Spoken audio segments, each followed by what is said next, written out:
Wewe unasema umeishi Uswahilini wewe? Uswahilini unapajua vizuri? Uswahilini kuna watu wake na wana sifa zao. Uswahilini kuna pisi fulani hivi zinavaa dera, alafu bega linaachiwa nje kama hivi. Alafu hapo kuna mistari ya sidilia inapita. Anaitwa Swaumu huyo, na ni mkali kweli. Alafu kuna muda Swaumu anakuchanganya zaidi, lile dela lile analiingiza kwenye kifuniko cha asali kama hivi ili lisibaruze chini. Swaumu. Kama hujamkuta na dela, unamkuta na jezi ya Crefisa, alafu chini na suruali na manyoya. Anakwambia mimi mwanaume ni babaishi. Kama utoi hela mimi kesho na mwingine. Sasa kubembezana mtoto wa mtu aka.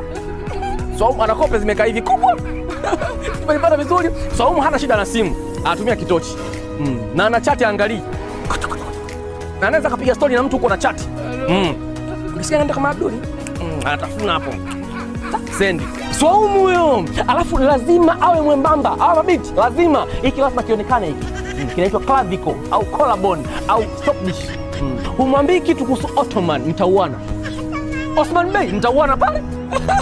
Wanapenda shughuli ya mabinti, ana ratiba ya shughuli Jumatatu mpaka Jumapili. Kwa sababu Jumatatu na Jumanne anafanya shughuli zake.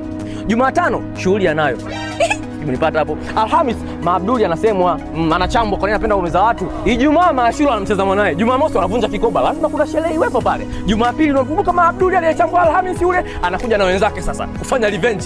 Anakuja na wachamba nyie na kanga zimeprintiwa zimeandikwa kama wapako mwekea alama. Uswahilini mdogo wangu huwezi ukaelewa. Alafu mabinti wale mbamba wadogo wale wanapenda sana nyimbo zao ni singeli, wanapenda sana singeli, ila mama zao taarabu waambi chochote. Unasikia?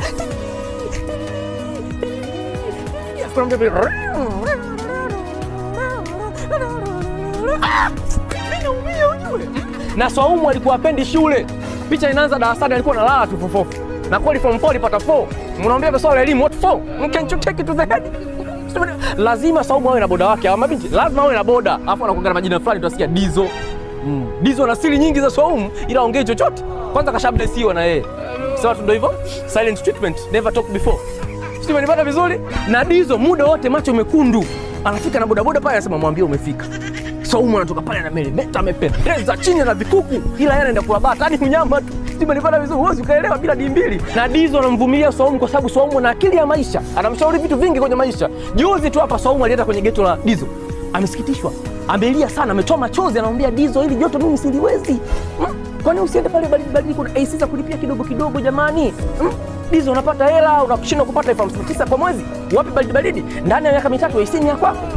Labda unataka miaka 2 75 kila mwezi. Labda unataka ndani ya mwaka mmoja 1,25 kila mwezi. Ukosi nani? Dizo. Joto kali. Nataka joto nitoe kwako tu Dizo. Swaumu analia na lalamika kwa sababu AC pia za baridi.